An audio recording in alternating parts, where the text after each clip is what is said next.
Merci beaucoup, Monsieur le Président.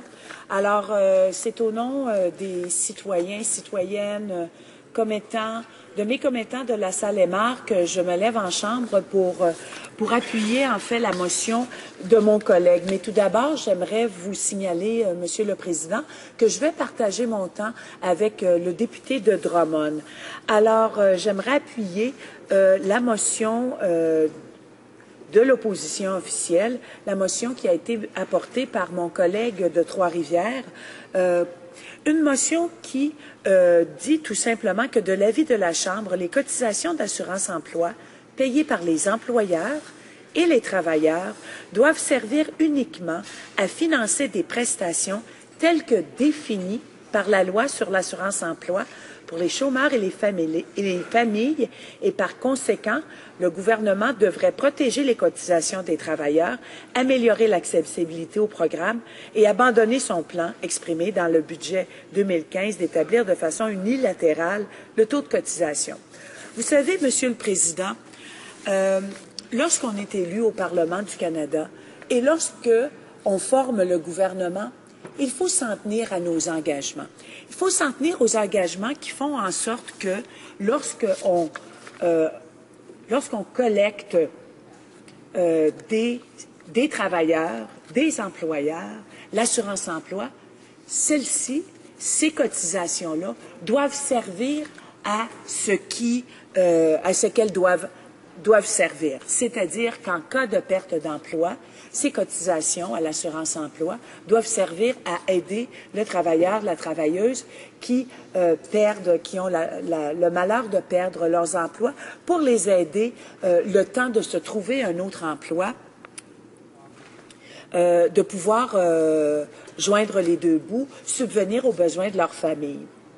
Ça, c'est l'engagement qu'on prend quand on va au gouvernement. C'est un engagement, c'est ce qui est écrit dans le contrat, notamment de ce programme-là de l'assurance-emploi. L'assurance-emploi, en fait partie des engagements que le Canada s'est donné envers la société canadienne. Ce sont ces programmes-là qu'on a mis en place au fil des décennies pour faire en sorte qu'on ait une société qui soit plus juste, une société qui soit plus équitable. Et le Canada, pendant des décennies, était reconnu comme une société, justement, juste, équitable et, je dirais même, compatissante. On a mis en place des programmes comme l'assurance-emploi, l'assurance santé, les pensions du Canada.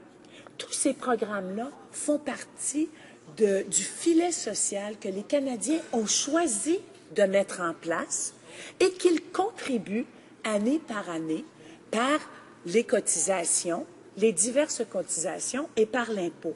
La responsabilité d'un gouvernement, c'est faire en sorte que ces cotisations, qu'ils reçoivent des travailleurs, des travailleuses, qu'ils reçoivent des Canadiens et Canadiennes, servent de façon juste et équitable aux programmes qui sont mis en place.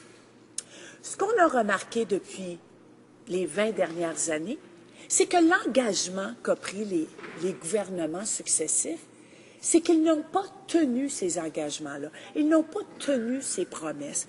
Et c'est ce qui fait que le Canada n'est plus la société juste et équitable qu'on connaissait. C'est-à-dire, qu'est-ce qu'on a vu apparaître dans les 2 dernières décennies, depuis les coupures, les compressions importantes des gouvernements libéraux et maintenant conservateurs, c'est que les écarts sont de plus en plus grandissants entre les riches et les pauvres, entre les hommes et les femmes, les écarts salariales entre les hommes et les femmes. C'est pas moi qui le dis, Monsieur le Président. Ce sont des rapports de l'OCDE qui dit que les écarts entre les riches et les pauvres, les écarts salariales entre les riches et les pauvres et entre les hommes et les femmes sont de plus en plus grandissants au Canada et que ceux-ci s'accroissent de plus en plus rapidement. Moi, ça m'inquiète. Et c'est pour ça qu'on a des programmes comme l'assurance-emploi et comme les autres que j'ai nommés précédemment, qui sont des programmes qui aident à réduire ces écarts. j'ai la chance de représenter la circonscription de la Salle-et-Marne. C'est une circonscription qui a connu un certain âge d'or à une époque, des grandes manufactures, du secteur manufacturier important. Au fil des années, ce secteur manufacturier a quelque peu périclité. Il y a de grandes entreprises qui avaient un grand nombre d'employés qui ont malheureusement fermé.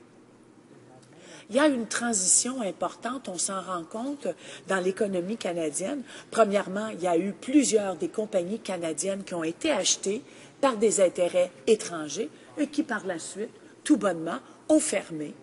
On a décidé de déplacer la production ailleurs dans le monde. Mais il y a aussi de ces entreprises-là qui n'avaient pas investi de façon judicieuse, qui n'ont pas investi dans leurs employés ou encore dans l'entreprise pour en assurer la pérennité. Ces entreprises-là ont fermé. Qu'est-ce qui est arrivé à plusieurs de ces travailleurs et travailleuses? Bien, ils ont perdu leur emploi. Bien, c'est à ce moment-là qu'ils veulent compter sur l'assurance-emploi. Vous savez, Monsieur le Président, quand j'entends certains des collègues conservateurs parler des personnes qui perdent leur emploi comme si c'était de leur faute, comme si le gouvernement n'avait pas d'affaire à les aider, moi, ça me fait énormément de peine.